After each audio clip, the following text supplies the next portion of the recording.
A Federação Espírita do Paraná apresenta Sandra Borba Pereira, na 17ª Conferência Estadual Espírita, com o tema Penas Eternas ou Penas Duráveis?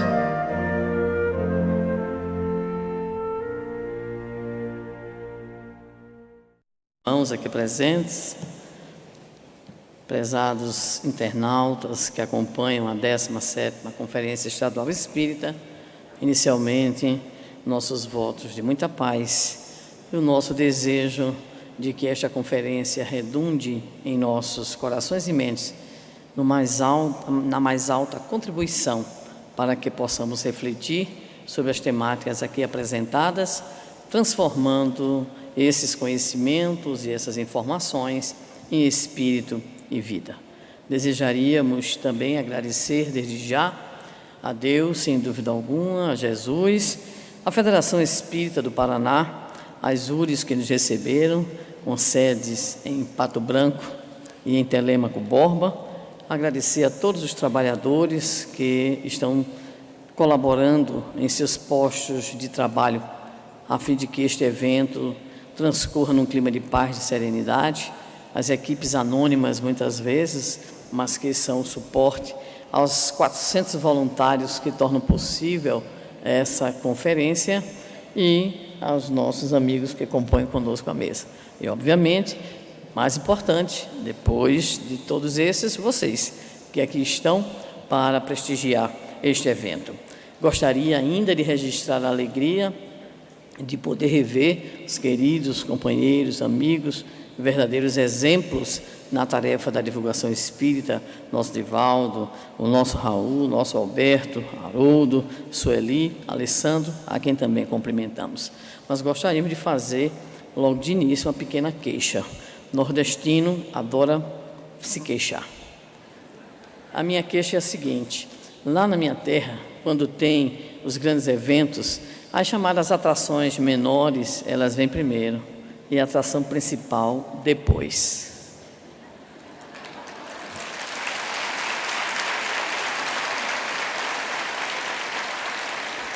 Eu não sei por que me colocaram depois dele, mas vamos lá. Quando nos pediram a sugestão do tema, eu pensei logo em falar sobre o inferno, porque afinal de contas a gente tem mais identidade, né, com essas situações, né?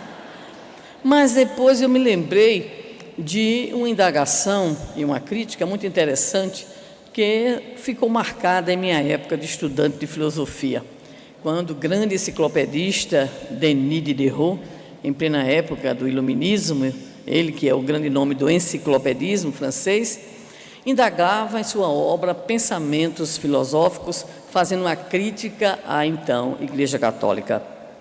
Como, indagava ele, poderia aceitar as informações, as orientações, os conteúdos, se, por exemplo, no caso das penas, havia sido adulterada a expressão penas duráveis por penas eternas. Então, o mote ficou gravado em mim: penas eternas ou penas duráveis? Então, o nosso Diderot me inspirou de longe na história da filosofia a tentar trazer à luz do Espiritismo algumas dessas reflexões.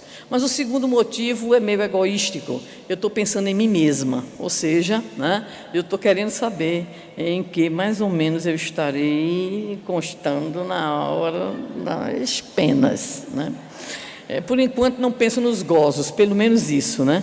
Mas quero dizer a todos os meus amigos ouvintes, aos nossos internautas, que é imperdível a leitura do Céu e Inferno, a obra da codificação menos lida por nós, né? Por incrível que pareça. É a obra que tem menos edições, conforme informações das editoras. Então é preciso ler para a gente poder, né, refletir um pouco sobre essa situação da nossa vida, porque nós somos cristãos, espíritas e mortalistas. Então não tem como nós estaremos enfrentando a situação do após a morte, do além-túmulo. Estaremos nos apresentando perante a própria consciência na pátria verdadeira, de onde viemos, a pátria espiritual. Então é preciso refletir, é preciso observar, é preciso tomar informações a respeito disso.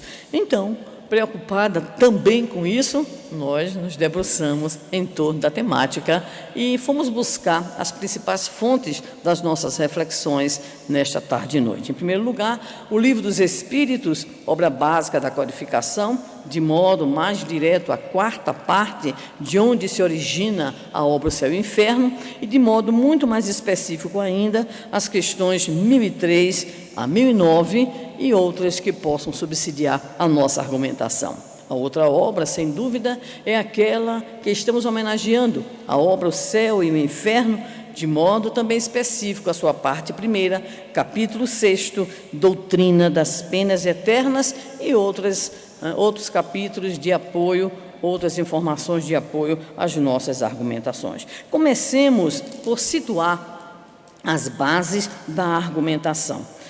Por que é que nós vamos falar, ou porque esse tema é importante? A questão das penas, a questão dos gozos na chamada vida futura. Em primeiro lugar, importa registrar que existe em nós, instintivamente, como um patrimônio inato, essa preocupação com o que vai acontecer depois da morte. O que ocorrerá?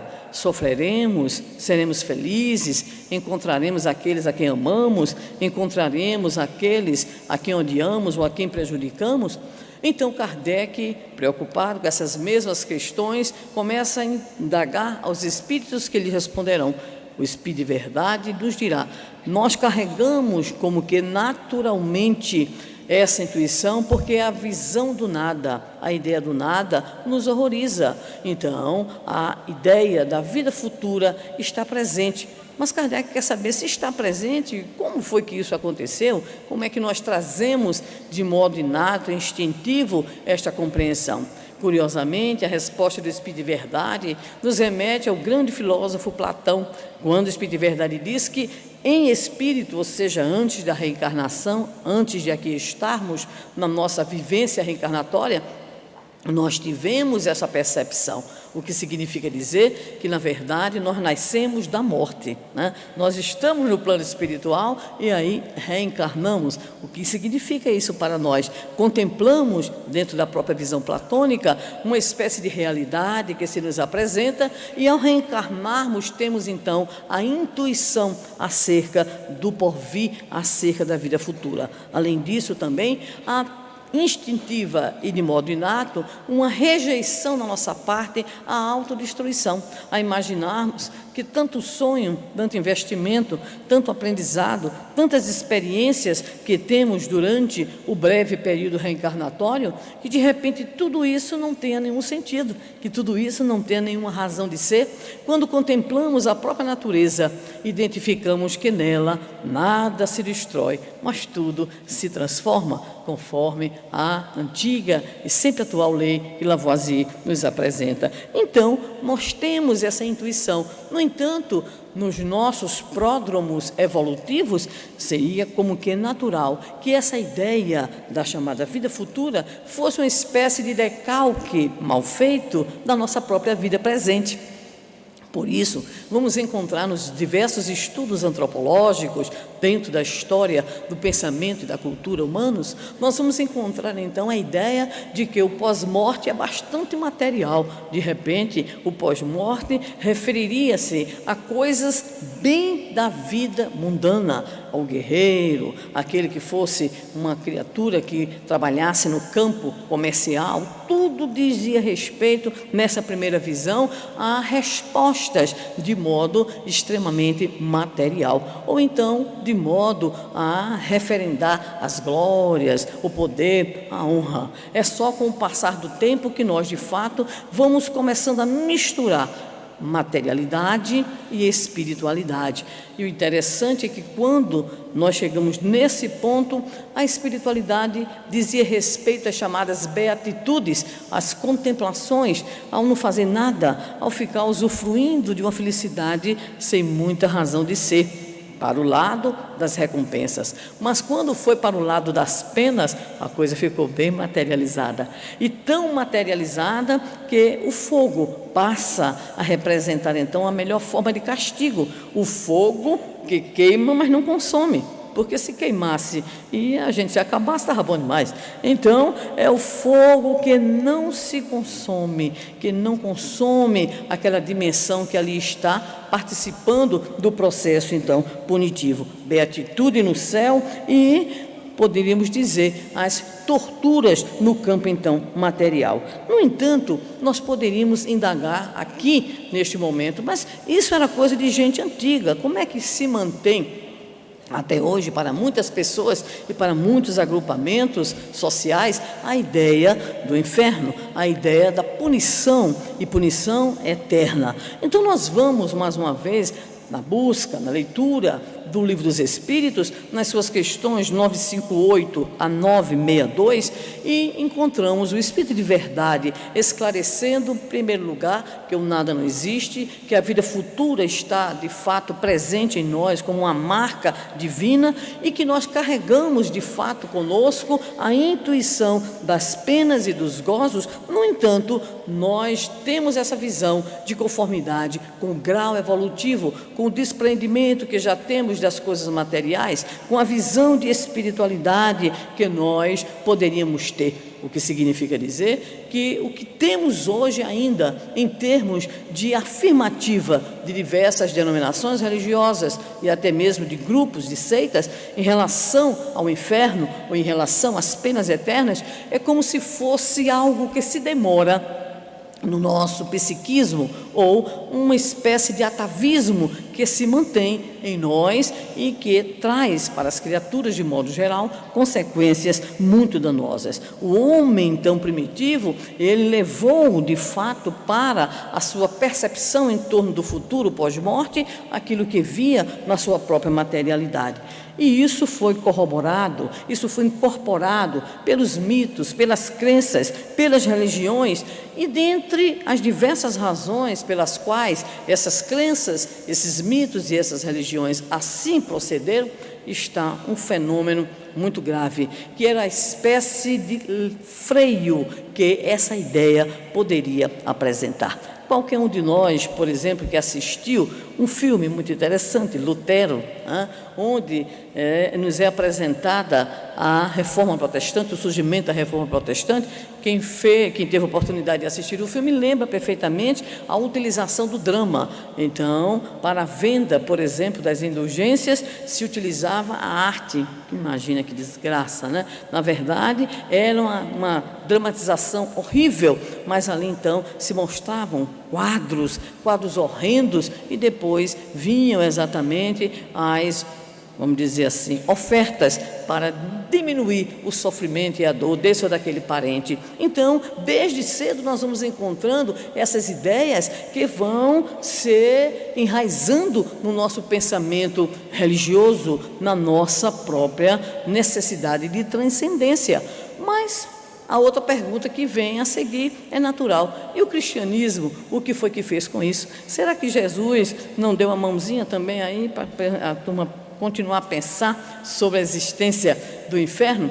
E nós vamos dizer, para susto de alguns, que sim, em algum momento Jesus vai se referir às punições, vai se referir àquilo que vai acontecer para com aqueles que de fato não seguem, não vivem a lei, não viviam de conformidade com os valores. No entanto, Jesus não apresenta a questão da eternidade, porque esta é uma questão que virá posteriormente com os diversos teólogos que então estarão disseminando a ideia da eternidade das penas. Por outro lado, Jesus usou a imagem do inferno, como usou, por exemplo, a imagem de Geena, já lembrada aqui nessa conferência, que era a espécie de lixão.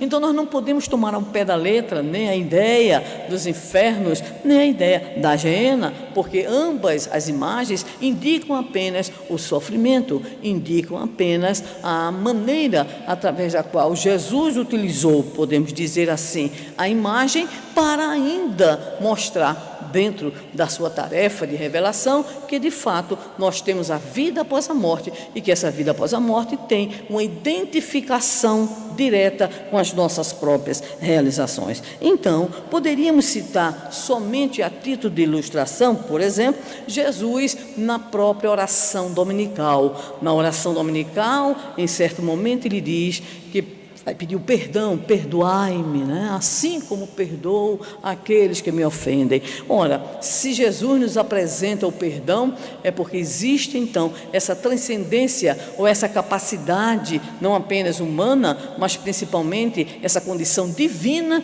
de nos possibilitar a renovação, de nos possibilitar consertar os caminhos, superarmos os nossos erros, os nossos equívocos e, consequentemente, nos redimirmos perante as nossas culpas, buscando, então, nova forma de crescimento. Da mesma maneira, nós não podemos esquecer que na parábola do filho pródigo, Jesus nos fala de um homem que tinha um senhor, que tinha 2 filhos, e o filho mais novo vai lhe solicitar a parte da sua herança, vai viver de modo dissoluto, e depois que tudo acaba, ou seja, o seu dinheiro, a sua fortuna, e ele se vê envolvido na situação da fome, não tem emprego, também não tem os falsos amigos, ele cai em si pelo arrependimento e deseja então fazer o caminho de volta, se propondo a pedir ao pai, não para que eu aceitasse como filho, porque não havia respeitado seu próprio pai, mas a condição de um funcionário, de um empregado seu,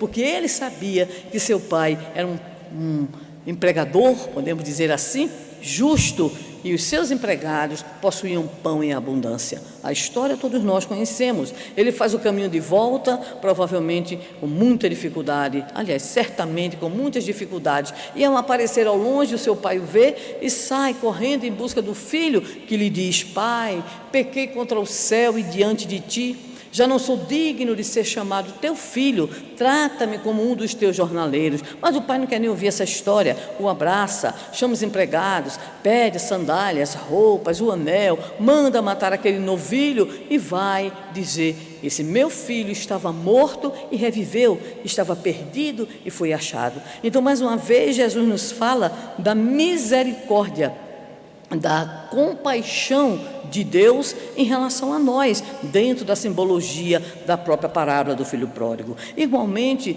nós ouviremos Jesus dizer, por exemplo: há muitas moradas na casa de meu pai. Se assim não fosse, já eu vos teria dito, pois me vou para vos preparar o lugar. Depois que me tenha ido e que vos houver preparado o lugar, voltarei e vos retirareis para mim, a fim de que onde eu estiver, vós aí também estejais. É o cântico da esperança no amanhã, na vida futura. Mas se não queremos lembrar de nada disso, vamos lembrar Jesus dizendo que Deus, o nosso Pai, não dá pedra a um filho que merece pão, nem dá serpente a um filho que merece peixes. Então, mesmo que Jesus tenha utilizado em algumas oportunidades a imagem da geena, dos sofrimentos futuros, mas acima de tudo, a sua mensagem é a mensagem da misericórdia divina, é a mensagem do amor de Deus, da bondade, da justiça de Deus em direção a cada um de seus filhos. No entanto, podemos afirmar com certeza que as teologias cristãs que virão posteriormente, elas delinearam as chamadas penas futuras, mostrando o ambiente, o inferno, e principalmente dizendo que essas penas, essas punições seriam eternas, e mais ainda detalhando. Isso é que é complicado, é o detalhamento, né, daquilo que seria o próprio inferno cristão. E esse inferno cristão é pior do que o inferno pagão. E aqui a leitura do céu e inferno vai nos auxiliar a entender e a ver. Porque se nós temos a figura do supervisor dos infernos, né, pagãos, ele é só supervisor. No inferno cristão, o camarada é supervisor e ainda dá um jeitinho de ver se o fogo está no ponto certo. Provavelmente para poder saber a coisa como estava se processando. Pior ainda é a ideia de que quem estiver no inferno está ali, mas está sendo visto por quem está no céu. E o pessoal do céu fica numa boa, sabendo que ali do outro lado está a turma, né, se queimando, churrasquinho pela eternidade. É horrível, é uma compreensão extremamente dolorosa. E aí o nosso prezado Allan Kardec vai nos apresentar, no capítulo 6º, trabalhando sobre exatamente as penas, a doutrina das penas eternas, vai nos mostrar que argumentos são esses, o que é que as teologias elas começam a dizer em relação a por que as penas eternas. Em primeiro lugar, é um problema de proporção. Ora, se o indivíduo ele comete um crime, a sua punição deve ser então proporcional àquele que recebeu o crime.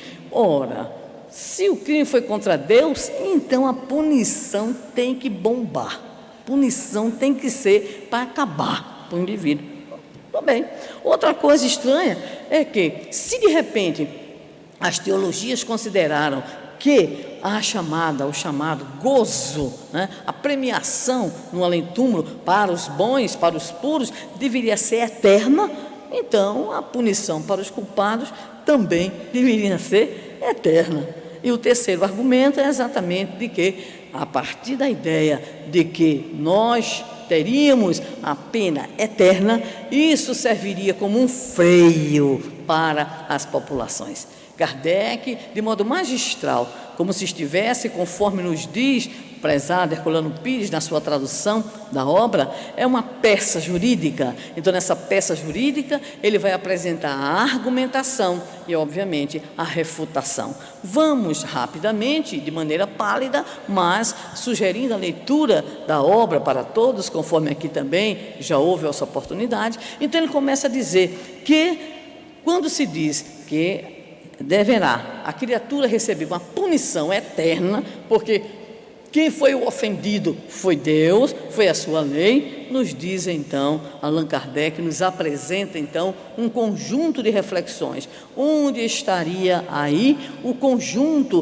dos chamados atributos de Deus. Que Deus seria esse? Seria um Deus bom? Seria um Deus justo? Um Deus que inclusive se agasta, se irrita, e por uma falha muitas vezes cometida num ato, num momento de insanidade, num momento de grande comoção, ou num momento de equívoco em razão da situação circunstancial, e aí então a pena seria eterna. Como imaginar então Deus de justiça, Deus de amor e Deus de bondade diante de um quadro desse? Ora, se a pena, se a falta, ela é pontual, ela é local, como imaginar então que a punição seja de natureza eterna? Essa é a primeira grande, vamos dizer assim, argumentação que Allan Kardec nos oferecerá. Outra coisa, se o indivíduo ele tem que ter a pena eterna para sempre, qual é a oportunidade que esse indivíduo tem de se redimir? Qual é a oportunidade que essa criatura tem de consertar a sua vida? E nesse momento, nós nos lembramos que nós que aqui nos encontramos, na própria condição humana, nós somos aqueles que buscamos sempre, principalmente se for pai, se for mãe, se for educador, procuramos sempre encontrar a oportunidade da remissão, a oportunidade da redenção da criatura. O próprio Mestre Jesus nos diria que, sendo maus como somos, sabemos dar boas coisas. Se sendo maus como somos, sabemos dar boas coisas, imagine o nosso Pai que está nos céus. Então, mais uma vez, cai por terra a ideia de uma punição eterna, uma pena que se refere muitas vezes a um crime pontual e muitas vezes executado, cometido em uma situação que deveria levar em consideração as duas expressões que também a doutrina espírita nos apresenta, os atenuantes e os agravantes, para sabermos então a intencionalidade e para podermos avaliar então a intensidade daquela situação. Mas diante dos fatos, como então objetar, como então argumentar, se não a partir da ideia da compreensão do Deus de justiça, do Deus de amor e Deus de caridade. E no terceiro argumento, Kardec vai nos dizer o seguinte: ora, aqueles mesmos que ensinam que há penas eternas não acreditam nisso, porque continuam fazendo as mesmas coisas erradas. Então deveria servir de freio, primeiramente, para aquele que ensina. Costumamos, em algumas oportunidades, dizer que nós, que fazemos parte da categoria espírita, nós não somos lá muito fáceis, não. Com todo respeito. a começar pela minha própria condição. Por quê? Porque veio a doutrina das penas eternas e a gente pagou para ver. E ao longo do tempo, nós continuamos ao longo dos séculos. Veio, a partir do século XVI, a Reforma Protestante e nos acenou com certa facilidade na aquisição do céu. E a gente pagou para não ver. E aí o que é que deu? Espíritas. É a conclusão. Nem o medo do inferno e nem aceitar o céu com certa, entre aspas, facilidade, diga aí nós, né? Então, nós terminamos por sermos espíritas. Por quê? Porque nós somos carne de pescoço. Pagamos para ver. Ô raça!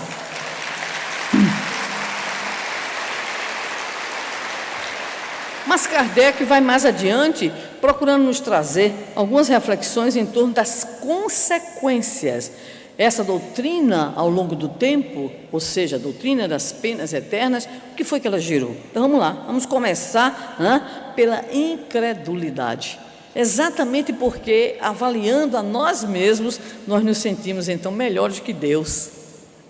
Nós damos a oportunidade, nós perdoamos, nós investimos numa criatura amada, fechamos os olhos muitas vezes, ou então, como na narrativa que o nosso Divaldo fez ontem, acerca da história, a mãe que desistiu do céu, fique com o seu céu que eu vou para o inferno com meu filho, porque as minhas lágrimas suavizarão o seu sofrimento. Então, como é que como somos capazes de dizer, de falar, de agir com boas coisas, com bons objetivos, com boas atitudes? Então, isso gera muitas vezes a incredulidade, ao ponto de encontrarmos, por exemplo, o pensador francês Alfred K. afirmar: creio no Deus que fez os homens, não no Deus que os homens fizeram. Porque os homens criaram a ideia de Deus, a imagem e a semelhança das suas próprias limitações, das suas próprias dificuldades.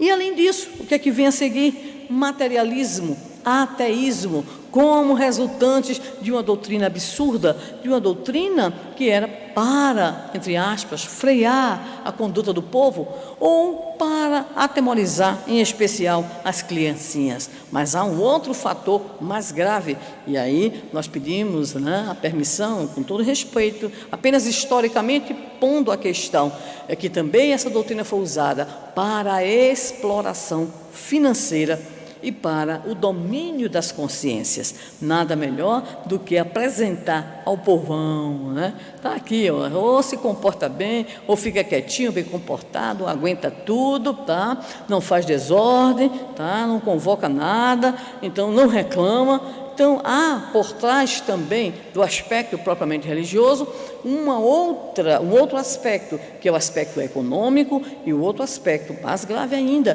que é o domínio das consciências, é manter de fato a opressão. Talvez por essa razão, Karl Marx viria com as suas análises dizendo que a religião é o ópio do povo, significando que a utilização da religião para o domínio popular representava uma espécie de adormecimento, de entorpecimento.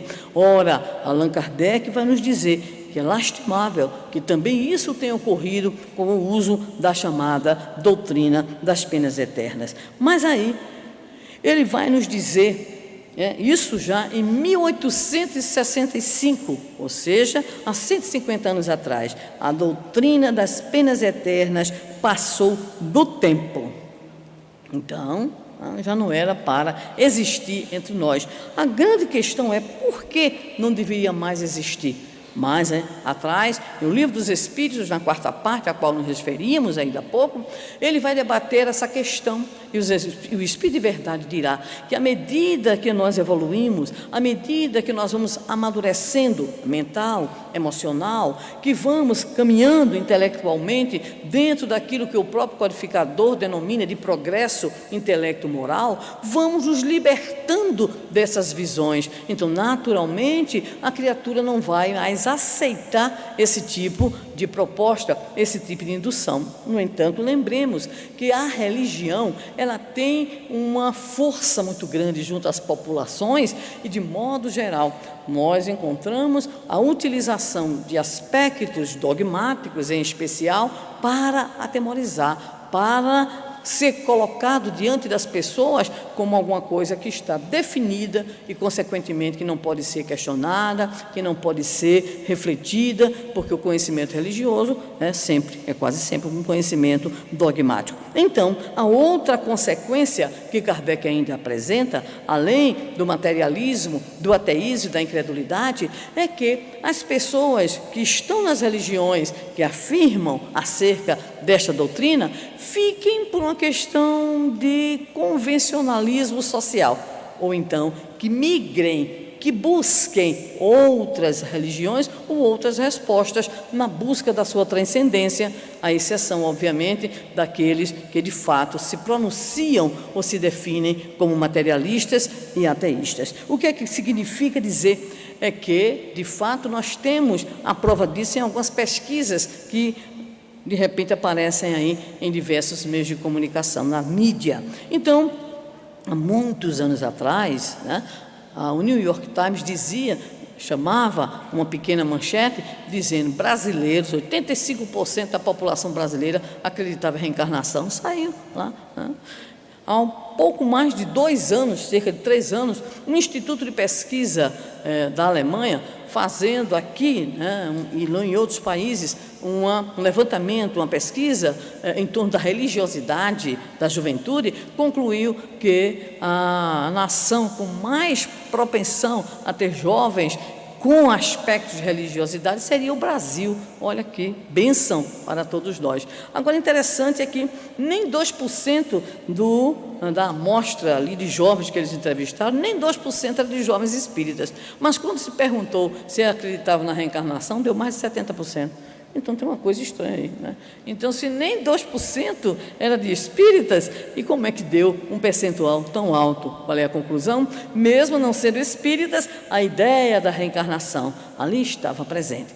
A ideia da reencarnação ali estava já colocada. Daí a importância que tem um evento como este, que reúne só aqui em campo material 7, 8 mil pessoas, e juntando aí os internautas, uma população imensa, para disseminar a ideia espírita, a doutrina espírita. Ora, é exatamente aqui, neste momento, que nós seguimos o que Allan Kardec diz. Vamos procurar, então, uma outra percepção. Qual é a outra ideia acerca do futuro e acerca de punição? Nós vamos ser punidos mesmo? O que é que vai acontecer? Então, vamos buscar alguns elementos que a doutrina espírita nos apresenta. Em primeiro lugar, nós podemos afirmar categoricamente que a visão espírita é uma visão diferenciada, porque parte inicialmente da premissa de que fomos criados todos simples e ignorantes.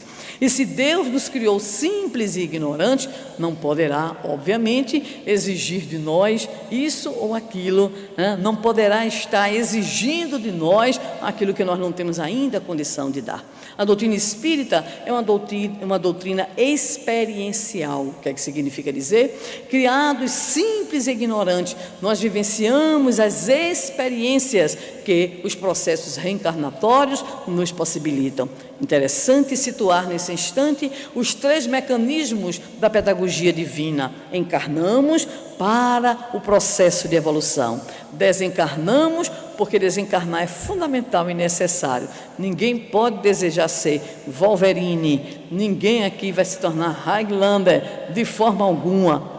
Precisamos desencarnar para mudar o nosso próprio paradigma, para termos outras experiências, e reencarnamos. Então o processo é muito simples: reencarna, desencarna, reencarna, desencarna, reencarna, desencarna. 10 horas da noite eu estou aqui, reencarna, desencarna, Porque na verdade é preciso parar. Em que momento a gente para nisso? A gente para quando a gente já conseguiu alcançar aquele objetivo, porque criados simples e ignorantes, nós temos a meta definida por Deus nosso Pai, que é o progresso intelecto-moral, progresso completo, que nos conduzirá então à felicidade.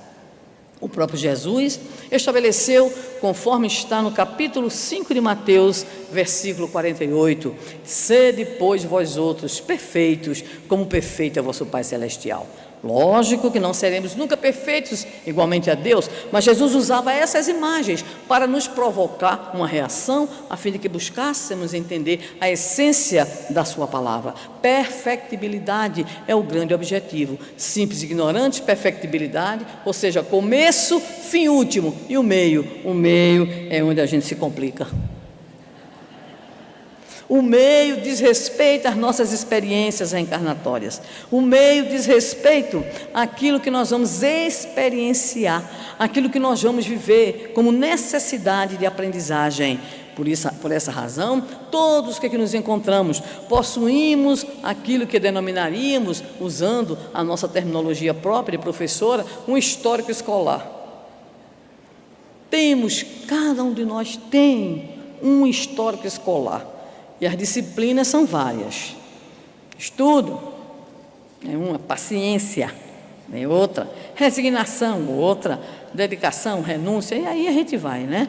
Humildade, caridade, solidariedade, fraternidade. Menino, é um currículo muito enciclopédico mesmo, muito extenso. E aí quando a gente está para reencarnar, o que é que ocorre? A gente começa a pedir tudo, né? Pedir. E se a gente está arrependido, aí é que a gente pede mesmo. Senhor, eu quero nascer leproso. Senhor, eu quero isso, eu quero aquilo. Lembro-me de uma historinha da nossa literatura espírita. Um indivíduo tinha um currículo muito complicadinho, né? A folha corrida policial espiritual estava terrível. E aí então ele disse assim: eu quero ser leproso, eu quero reencarnar leproso, eu quero ser abandonado por todo mundo, eu quero viver pobre. E o supervisor espiritual disse assim: não precisa não, vai para uma família normal, porque basta ela para evoluir. Não precisa ser complicada não.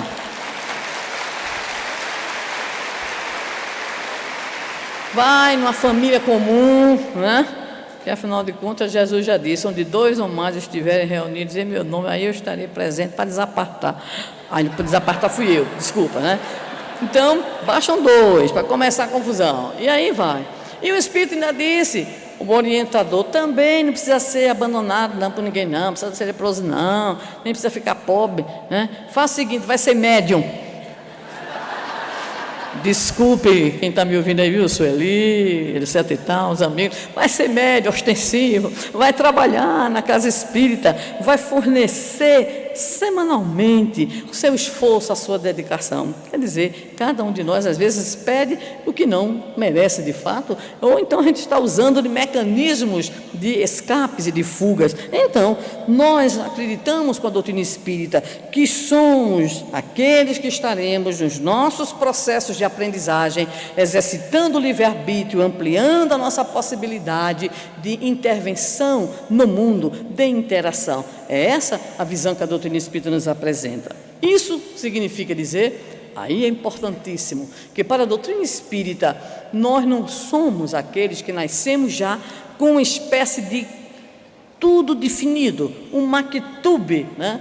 Uma coisa que já diga, vai ser isso, vai ser aquilo. Não, nós somos, em verdade, os construtores do nosso próprio destino. Nós somos os responsáveis pelos nossos atos. E é a partir do momento em que nós vamos ampliando as nossas capacidades sob o ponto de vista do discernimento, sob o ponto de vista da identificação, da distinção entre o bem e o mal, quando enfim nós de fato podemos dizer que sabemos disso ou daquilo, porque temos ciência daquele assunto, daquele conteúdo, então aumenta a nossa responsabilidade. Então essa responsabilidade nos fará tão apenas, como responsáveis, reagir diante daquilo que a vida nos proporcionará em forma de escolhas nesse momento, ou seja, com os nossos conteúdos, com os nossos conhecimentos, com o nosso livre-arbítrio em desenvolvimento, nós somos aqueles que vamos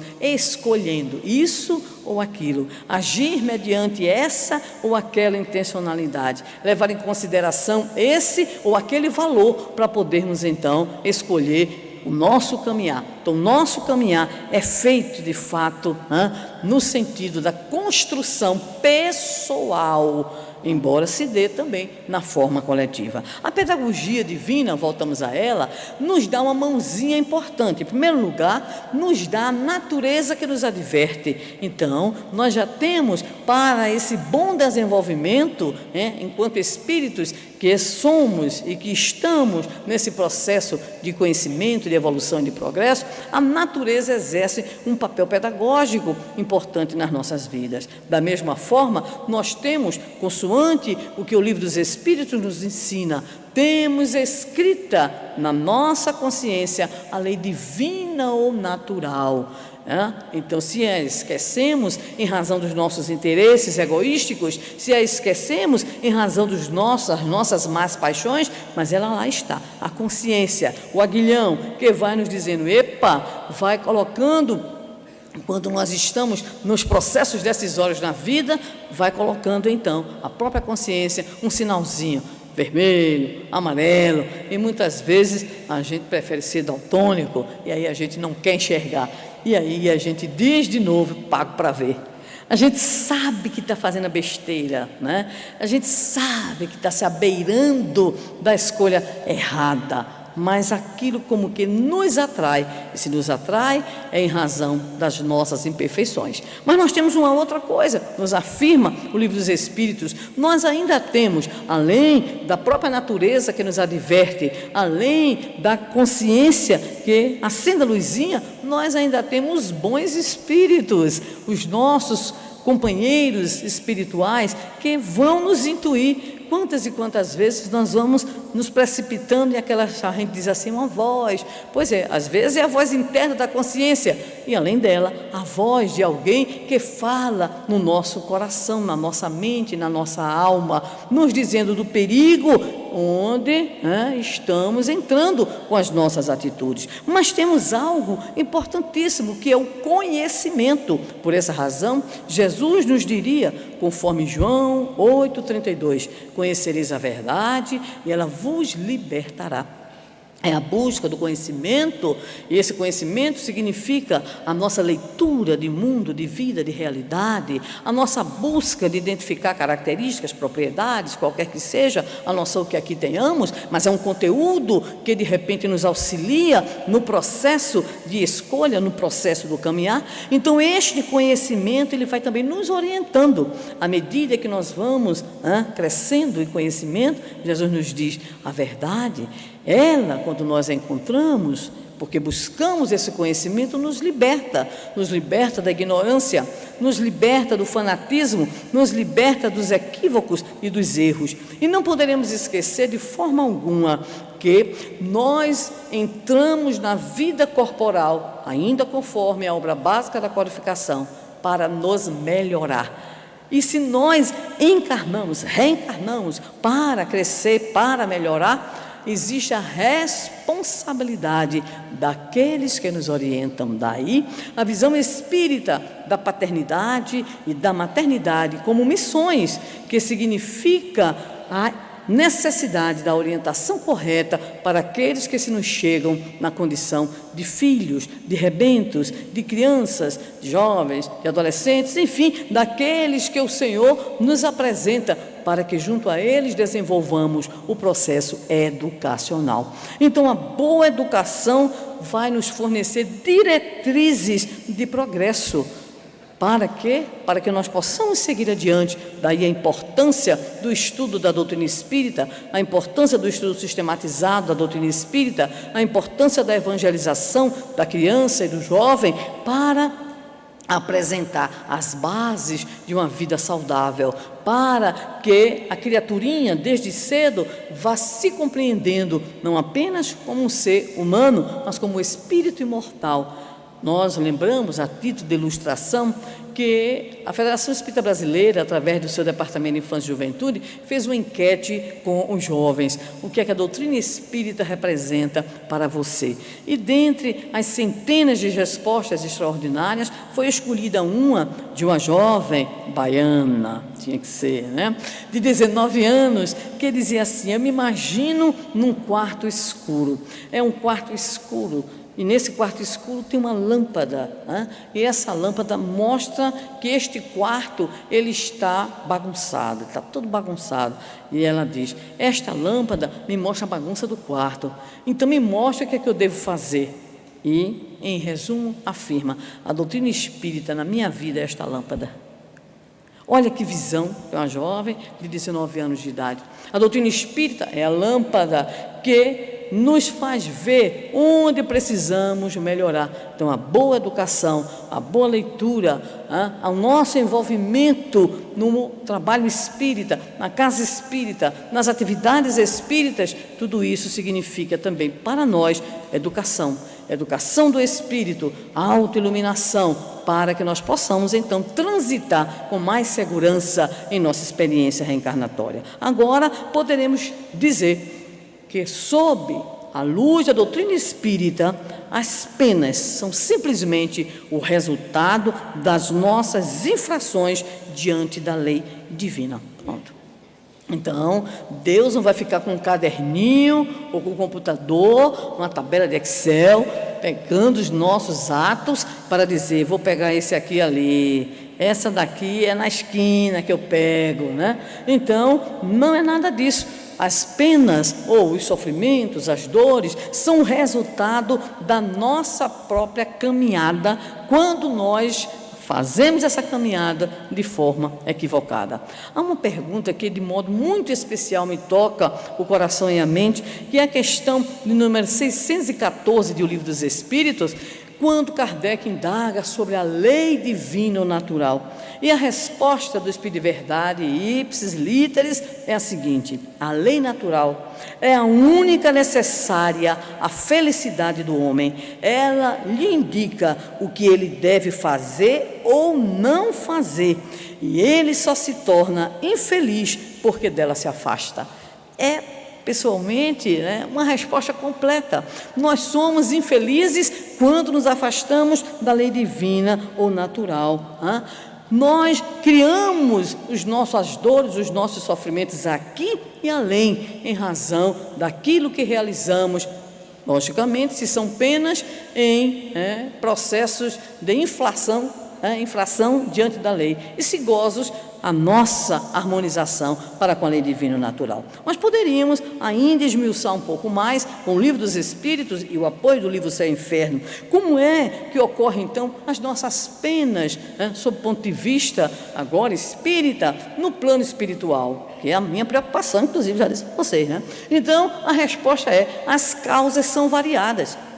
As causas são variadas porque nós somos espíritos diferentes, e essas dores, esses sofrimentos, essas penas são proporcionais ao nosso grau de evolução. Mas aí Kardec, sempre com a sua arguição, queria saber assim, e de modo geral, diga aí, como é que fica? A gente vai sofrer em quê? Ele não, nós, vamos sofrer. O que é que a gente vai enfrentar enquanto sofrimento no pós-morte? Aí os espíritos não regatearam, colocaram logo. Primeiro, a visão do mal que praticou. Imagina. Então você fez, eu fiz a besteira, pronto, a besteira eternamente na cabeça. Todos nós que já fizemos alguma coisa, e eu penso que aqui alguém pelo menos uma vez fez uma coisa errada. Hoje, hoje, eu não molhei o bico. Então, o que é que ocorre? Quando nós cometemos um ato que identificamos como falho, aquilo fica, Ai, como é terrível, Tem a palavra maldita, oh meu Deus do céu, a atitude que a gente não deveria ter, Ah, meu Pai do céu. Então aquilo nos acompanha. E o Espírito de Verdade diz, acompanhando lá de lá também, pior ainda. Vamos lá. Medos, isolamentos, vergonha, dúvida, trevas, separação dos entes queridos. Mas prestemos atenção na parte final da resposta, e a maior, o pensamento da condenação para sempre. Observar, medos, vergonhas, dúvidas, isolamento, mas a pior punição para o espírito ao despertar do outro lado da vida é a percepção de que aquele sofrimento será eterno. Por quê? Porque ele recebeu a formação, porque ao longo dos processos reencarnatórios internalizou essa ideia equivocada. A coisa é tão séria, meus irmãos, mas tão séria, que Allan Kardec vai exatamente perguntar aos espíritos sobre esse problema, voltando, da doutrina das penas eternas e, consequentemente, o que é que isso traz de prejuízo para as pessoas, para as criaturas, para o homem espírito imortal. Não sei quantos prestaram atenção. Isso está na pergunta 1009, quando ele indaga. Segundo isso, então, as penas impostas jamais seriam eternas? E preste atenção o time que foi recrutado no plano espiritual para responder isso. Primeiro, vamos lá, na defesa, Santo Agostinho. Meio de campo, Lamennais e Platão. E no ataque, Paulo de Tarso. Então, foi para valer mesmo. É uma pergunta muito séria, muito grave, porque ao indagar sobre o sofrimento na vida além túmulo, o Espírito de Verdade fala das dores, fala da manutenção em nosso próprio campo mental, em nossa memória, dos atos equivocados, o medo, a vergonha, a dúvida, o isolamento. Mas o mais grave é que esse espírito possa ter a ideia de que isso será eterno. E então, a pergunta 1009, atenta e grava aí, ela vai ser respondida por essa tropa. Começa Santo Agostinho, um dos pais da igreja. Consultai o vosso bom senso. Começou logo a nos chamar a atenção. Ele pergunta, que é a duração da vida, mesmo que fosse de 100 anos, em relação à eternidade. Como é que pode se pensar em penas eternas por causa de erros temporários, ainda que graves? Que os antigos tivessem essa ideia, tudo bem, diz o nosso prezado pai da patrística, mas aí ele indaga, e os cristãos? E os cristãos? Então é o nosso Santo Agostinho agora à luz dos princípios espíritas, diferentemente do Santo Agostinho lá de trás. Agora então, bafejado, esclarecido pela luz da doutrina espírita, com séculos, obviamente, de progresso espiritual, ele vai dizer que quando nós admitimos as chamadas penas eternas, nós estamos então dizendo que Deus tem a bondade infinita e a vingança infinita. Então não tem razão de ser. Não pode, porque seria então excludente. E ele vai então evocar que a justiça divina tem um outro elemento, que é a misericórdia, a bondade, que faz então que a duração das penas dependa diretamente do culpado, que deverá então se melhorar. E aí evoca o que está no Evangelho de João, a cada um segundo as suas obras. Então, é o primeiro, o nosso Santo Agostinho. Mas Lamennais, a sacerdote católico francês, vai nos dizer que nós devemos, enquanto espíritas, nos empenhar para que essa ideia da eternidade, essa ideia seja banida do nosso pensamento, do nosso linguajar e da nossa cultura. E nos diz mais, isso é fonte de incredulidade. A razão humana repele essa ideia e reafirma, Jesus utilizou apenas uma imagem, mas as suas palavras não diziam ou não se reportavam a essa condição. Platão, como não poderia deixar de ser, começa evocando o problema das palavras e dirá assim, palavras, e vai nos dizer que o problema é interpretativo. Afirma que o sentido da expressão eterna para os judeus não era a mesma, ou não tinha a mesma significação, ou o mesmo sentido, por exemplo, para os gregos, para os latinos e para os modernos. Prestemos atenção, a eternidade da pena estaria então vinculada à eternidade do mal. Suprimido o mal, suprimida a pena. Então, nós encontramos no argumento platônico a ideia das chamadas penas duráveis. Enquanto existir o mal, existirá a pena. Ou seja, é necessário que o indivíduo vá para aquele caminho que o nosso Divaldo, o nosso Haroldo comentaram também, os chamados passos que estão estabelecidos no Código Penal da vida futura: arrependimento, expiação e reparação. É isso que o nosso Platão vai colocar. E vai dizer: a eternidade das penas é relativa, não é absoluta. E mesmo limitados, nós compreendemos que não haverá homem de boa fé que aceite a chamada eternidade dos castigos. Dirá ainda: só Deus é eterno, Deus é que é eterno. Nós jamais poderíamos ter o erro eterno, jamais poderíamos ter o crime eterno. Portanto, seria importante, conforme Platão, na sua resposta à questão 1009 de O Livro dos Espíritos, observarmos a questão da interpretação da língua, a interpretação, o sentido do vocábulo. E finaliza dizendo: Deus não seria Deus, e seria sim um destruidor. Então, vamos para Paulo. Aí é que a resposta é longa. Que Paulo é esse? É o Paulo de Tarso, é o Paulo apóstolo, que vai nos dizer que o grande objetivo da humanidade é gravitar na direção da unidade divina. Para isso, diz ele, 3 coisas são fundamentais: a justiça, o amor e a ciência. E, consequentemente, o que atrapalharia, o que inibiria, o que seria oposto a essa trilogia da justiça, do amor e da ciência, seriam a injustiça, o ódio e a ignorância. Então, ele vai nos dizer que se Deus, novamente, o mesmo argumento que nos é apresentado pelo Kardec no céu e inferno, se nós atribuirmos a Deus o exagero da severidade, da punição, nós então estamos dizendo que nós somos mais clementes, que nós somos mais,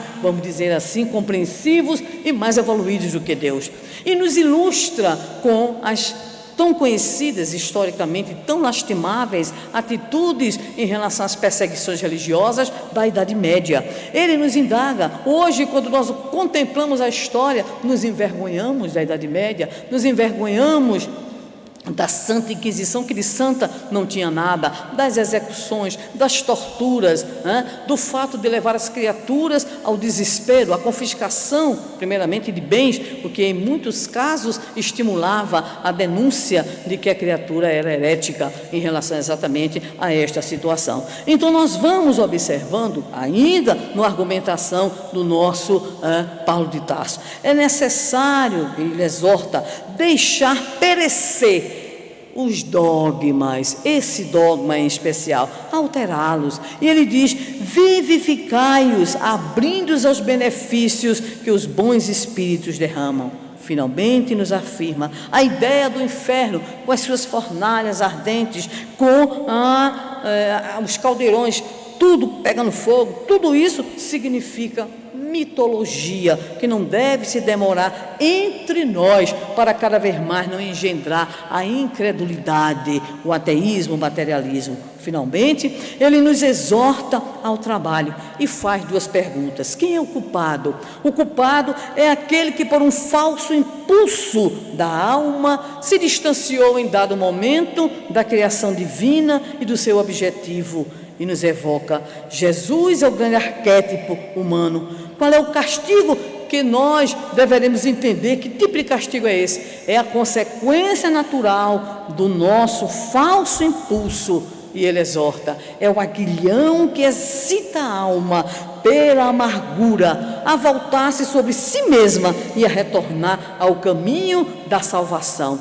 Finaliza nos dizendo: o objetivo do castigo ou da pena é reabilitação, é redenção dos nossos espíritos. Querer, finaliza, que o castigo seja eterno por uma falta que não é eterna é negar a Deus toda a razão de ser. Então, queridos amigos e estimados irmãos, caminhando para as nossas conclusões. Em verdade, nós vamos encontrar em todos esses companheiros espirituais a preocupação para que tenhamos a abertura mental, nos libertarmos da visão dogmática, a visão que fecha, vamos dizer assim, a nossa compreensão em torno da vida e principalmente em torno de Deus. Que nós possamos, acredito, esse um dos objetivos dessa conferência, conferência, nos debruçar sobre a obra, refletir sobre aquilo que os companheiros espirituais nos apresentam,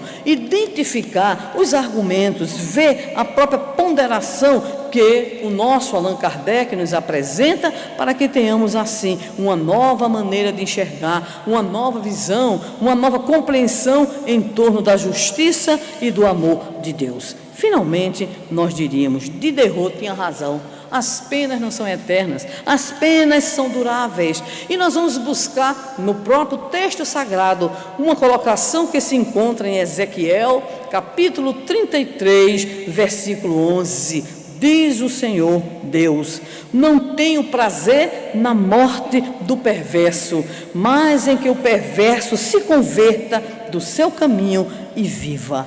Na verdade, a grande exortação que esta conferência faz a cada um de nós é de que nos libertemos desses atavismos, desses arquétipos, desses dogmas que, vez ou outra, reaparecem na nossa tela mental, na nossa vida, para que nós nos libertemos de alguma forma desses atavismos e dessas visões que nos acompanham, muitas vezes usando outras imagens, usando e buscando imagens que atormentam os outros, é o que se coloca como uma mediunidade terrorista, né? Então, de repente, é tudo para mostrar desgraça, miséria, toda essa visão que muitas vezes encontramos por aí em mensagens que são disseminadas. Então, a grande proposta que hoje a conferência nos faz, que a doutrina espírita nos apresenta, é que nós nos libertemos em verdade de todas essas compreensões equivocadas, é que nós possamos fazer o que denominaríamos do caminho de retorno. Que caminho de retorno é esse? É o caminho em que nós vamos nos encontrando e nos identificando como filhos de Deus, como projetos divinos, e na condição de filhos de Deus e de projetos divinos, temos a certeza que Ele não nos criou para a inutilidade, para a destruição e para o sofrimento eterno.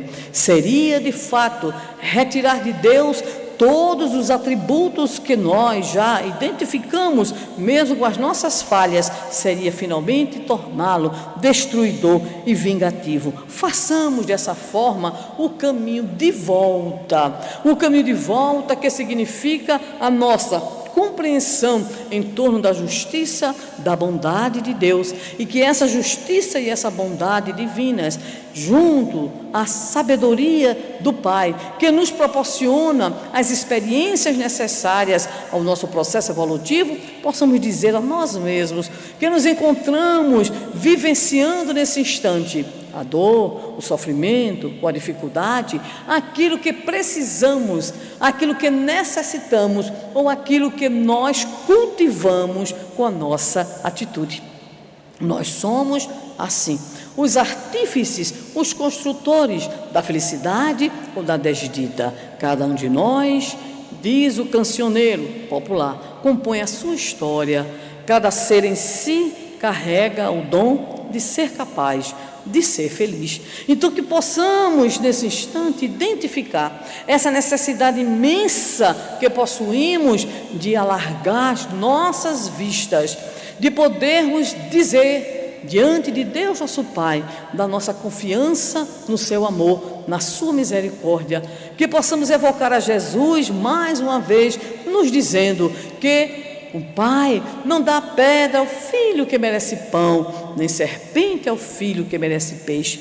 E que possamos lembrar, sobretudo, nos momentos das nossas lutas, na busca desse processo de redenção espiritual, que é o grande objetivo da nossa reencarnação, porque, afinal de contas, nós só reencarnamos para nos melhorar, para expiar, porque isso significa que a consequência das escolhas equivocadas virão naturalmente, mas o melhoramento progressivo da humanidade, conforme a pergunta 167 do Livro dos Espíritos. Sem isso, onde a justiça é a grande pergunta. Estamos, pois, queridos amigos e estimados irmãos, de retorno a Jesus. Estamos buscando nessa jornada evolutiva na qual transitamos, carregando conosco não apenas o conjunto das nossas conquistas intelecto-morais, mas também conduzindo o fardo das nossas dificuldades, das nossas limitações, e tendo assinado as promissórias dos crimes, dos equívocos e dos erros, estamos na presente trajetória reencarnatória, sendo convidados, através da doutrina espírita, a pararmos um pouco, a fazermos um mergulho interior, e lembrando a bela mensagem recebida pelo nosso Divaldo, em Jerusalém, de Amélia Rodrigues, que não decoramos, porque Tico e Teco não possuem essa habilidade aqui dentro, mas apenas evocando o sentido que ela nos apresenta, quando ela diz em sua mensagem que nós fomos testemunhas, muitos de nós, daqueles dias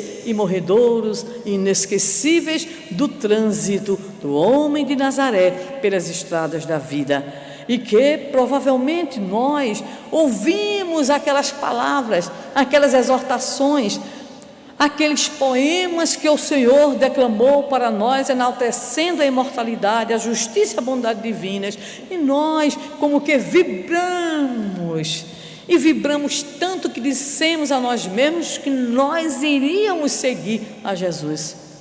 No entanto, após o retorno do Mestre aos seus páramos celestiais, e enfrentando as dificuldades do dia a dia, não conseguimos, porque afinal de contas, as dificuldades, os problemas, as nossas próprias imperfeições íntimas resultaram num afastamento da palavra, do convite e do testemunho, porque estávamos mais na presença do Senhor, nas belezas das praias da Galileia.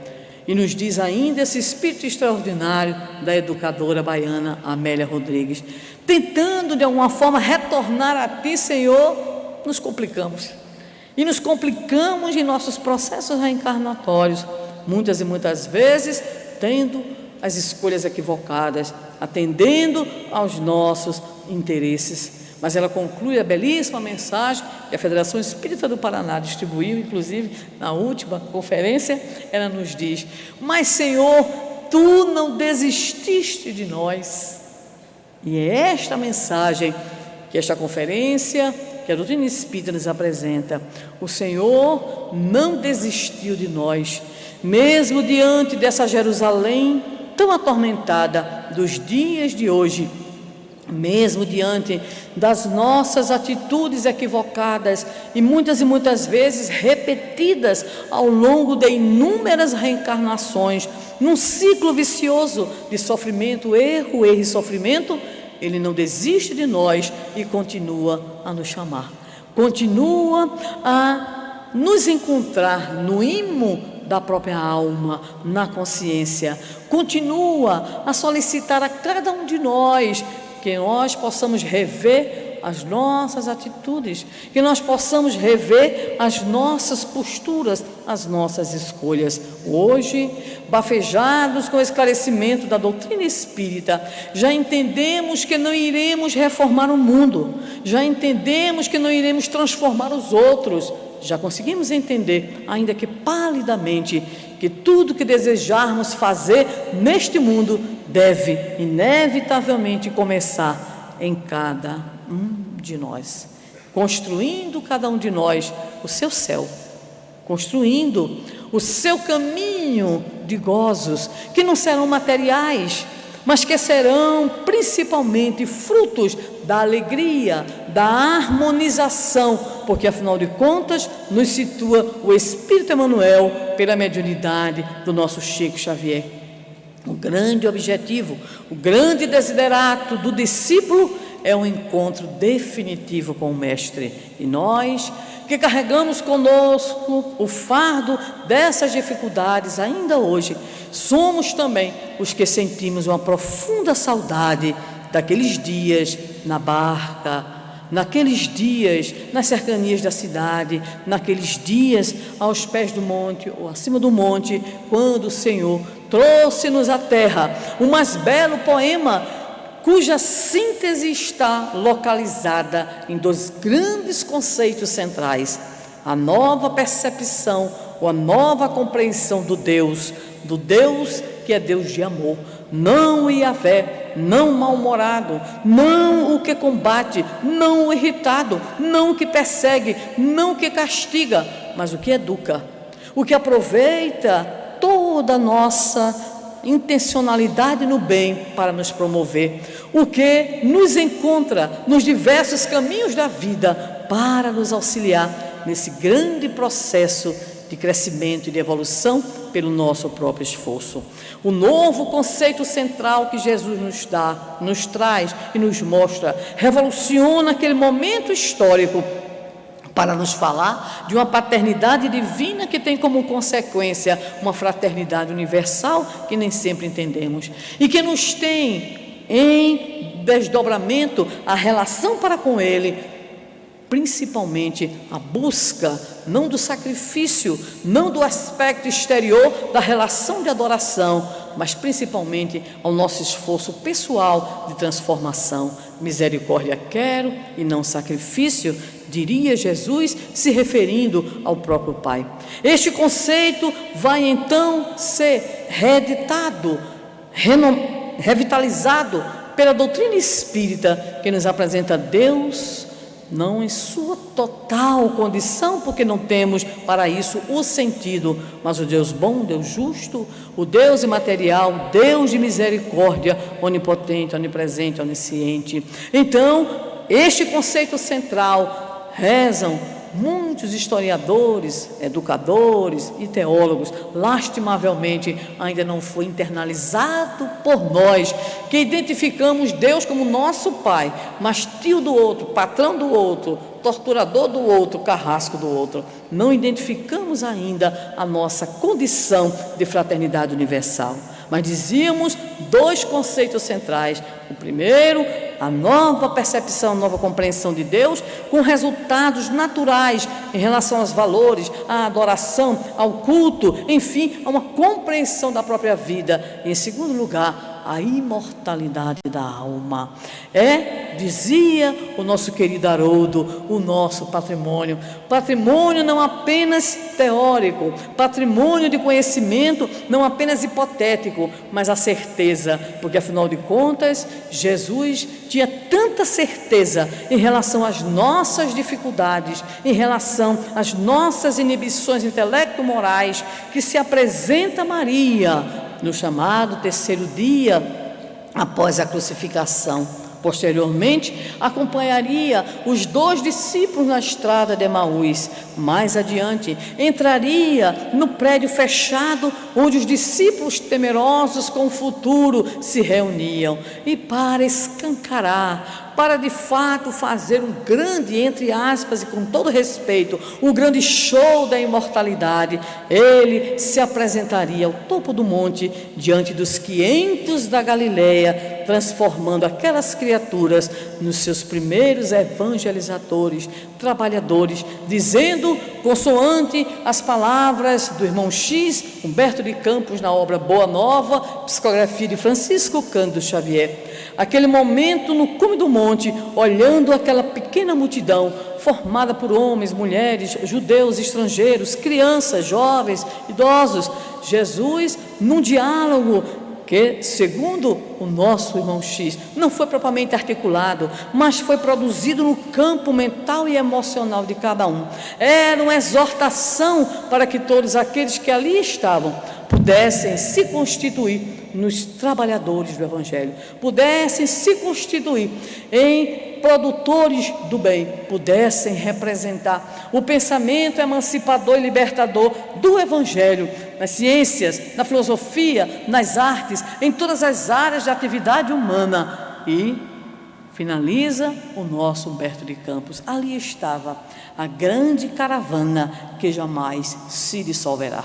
Toda vez que alguém se liberta, sob o ponto de vista intelecto, moral e espiritual, dos dogmas, dos atavismos, das visões reducionistas, do medo, nova criatura se torna, e essa nova criatura passa a ser referência também para os demais, passa a ser evangelizador do seu irmão, como cita Emmanuel na obra Vinha de Luz. É necessário, pois, que ecoe novamente nos nossos ouvidos a mensagem daquele último encontro, o sublime encontro com os 500 da Galileia, para que, libertos então dos dogmas que nos mantêm escravos de nós próprios e das nossas próprias imperfeições ao longo dos séculos, libertando-nos em busca da luz redentora do Evangelho que nos conduzirá à compreensão de Deus e à compreensão da finalidade da nossa vida, nós possamos dizer ao Senhor: Senhor, estamos de retorno a Ti. E Ele dirá, num amplexo que reunirá todos nós, porque o pastor chama e recolhe todas as suas ovelhas: vinde a mim, todos vós, que vos achais aflitos, sobrecarregados, eu vos aliviarei. Tomai sobre vós o meu jugo e aprendei comigo, que sou manso e humilde de coração, e encontrareis repouso para as vossas almas. O jugo do Senhor é suave, o fardo é leve, e conforme a doutrina espírita nos descortina, o jugo do Senhor é tão somente que nós busquemos adotar o amor como uma linha de conduta da nossa vida. Amar tanto até doer, amar para podermos entrar na posse da nossa herança, porque somos filhos da luz, criados não para os infernos, criados não para as punições eternas, mas criados para nos educarmos, para transcendermos, para buscarmos a nossa própria autoiluminação. Nesse convite que o Senhor nos faz: brilhe a vossa luz diante dos homens. Brilhemos. Muito obrigado.